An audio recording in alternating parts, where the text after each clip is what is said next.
Welcome to our show. Excerpts from the 6 Enneads by Plotinus, vegetarian, on true happiness, part 1 of 2, on words of wisdom. Plotinus was one of the most influential philosophers in antiquity after Plato and Aristotle. In his philosophy, there are 3 principles: the one, the intellect, and the soul. Historians of the 19th century invented the term Neoplatonism and applied it to Plotinus's philosophy. His metaphysical writings have inspired centuries of Islamic, Jewish, Christian, and Gnostic metaphysicians. The issue of happiness is one of Plotinus's greatest imprints on Western thought, as he was one of the first to introduce the idea that happiness is attainable only within consciousness. From all accounts, his personal and social life exhibited the highest moral and spiritual standards. He disliked talking about his own life, disapproved of meat, and refused medications containing animal substances. Plotinus's final words were, "Try to raise the divine in yourselves to the divine in the all." Long before his physical departure from this world, the philosopher entrusted 2 of his closest disciples, Porphyry and Emilius, with the extensive task of collecting, revising, and compiling his writings. Thus, the 6 Enneads was published to share Plotinus's precious insights with countless generations. It consists of 54 treatises varied in length, arranged in 6 sets of 9, or Ennead, in 3 volumes.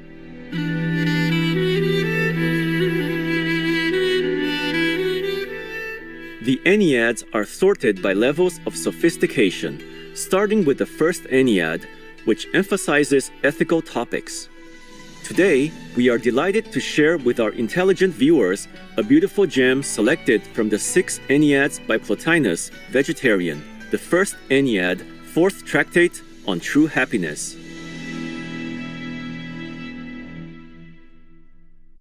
The first Ennead, 4th tractate on true happiness, section 1.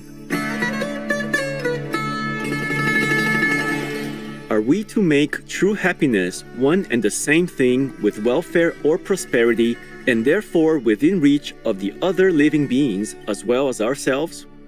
There is certainly no reason to deny well-being to any of them, as long as their lot allows them to flourish unhindered after their kind. Whether we make welfare consist in pleasant conditions of life or in the accomplishment of some appropriate task, by either account, it may fall to them as to us. For certainly, they may at once be pleasantly placed and engaged about some function that lies in their nature. Take for an instance, such living beings as having the gift of music, finding themselves well off in other ways, they sing too, as their nature is, and so their day is pleasant to them. And if even we set happiness in some ultimate term pursued by inborn tendency, then on this head too, we must allow it to animals from the moment of their attaining this ultimate. The nature in them comes to a halt, having fulfilled its vital course from a beginning to an end. But, to begin with, it is surely unsound to deny that good of life to animals only because they do not appear to man to be of great account. And as for plants, we need not necessarily allow to them what we accord to the other forms of life, since they have no feeling. It is true, people might be found to declare prosperity possible to the very plants. They have life, and life may bring good or evil. The plants may thrive or wither, bear or be barren. No, if pleasure be the term, if here be the good of life, it is impossible to deny the good of life to any order of living things. If the term be inner peace, equally impossible too if the good of life be to live in accordance with the purpose of nature.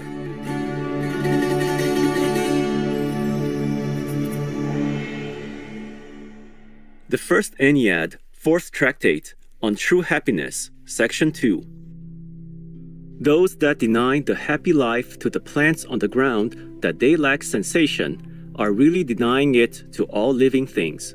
By sensation can be meant only perception of state, and the state of well-being must be good in itself quite apart from the perception. To be a part of the natural plan is good whether knowingly or without knowledge. There is good in the appropriate state, even though there be no recognition of its fitness or desirable quality, for it must be in itself desirable. This good exists, then is present, that in which it is present has well-being without more ado.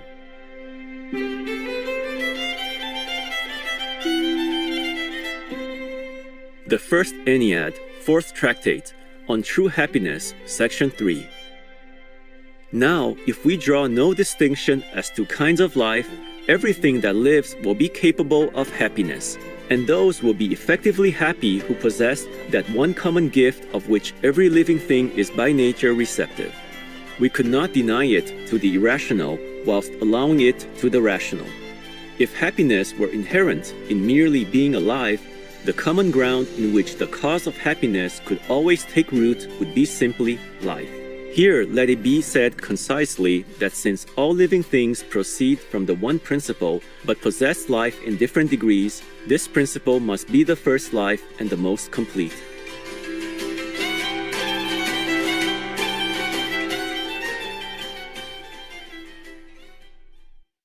The First Ennead, Fourth Tractate, on True Happiness, Section 4. If then the perfect life is within human reach, the man attaining it attains happiness. If not, happiness must be made over to the gods, for the perfect life is for them alone. But since we hold that happiness is for human beings too, we must consider what this perfect life is. We say rather that while in some men it is present as a mere portion of their total being, in those, namely, that have it potentially, there is too the man already in possession of true felicity, who is this perfection realized, who has passed over into actual identification with it. All else is now mere clothing about the man, not to be called part of him since it lies about him unsought. Not his because not appropriated to himself by any act of the will.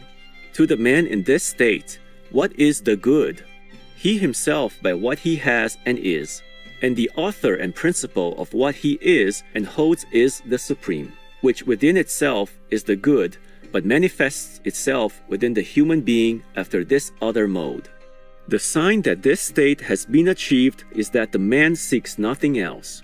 What indeed could he be seeking? Certainly none of the less worthy things, and the best he carries always within him.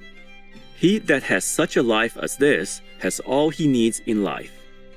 Once the man is a sage, the means of happiness, the way to good, are within, for nothing is good that lies outside him.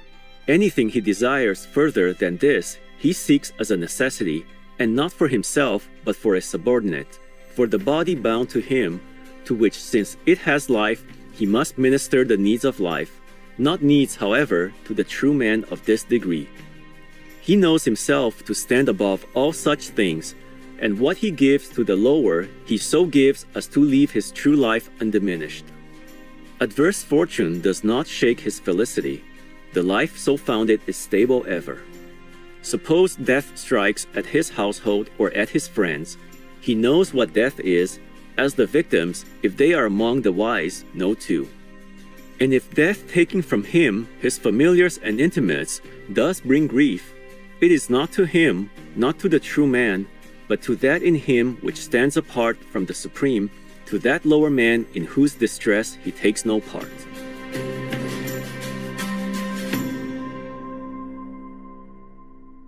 Research from the UN Development Programme and Oxford University found that 43% of the UK public would support policies to promote a plant-based diet as a climate solution. The Honourable Christina Rees, vegan.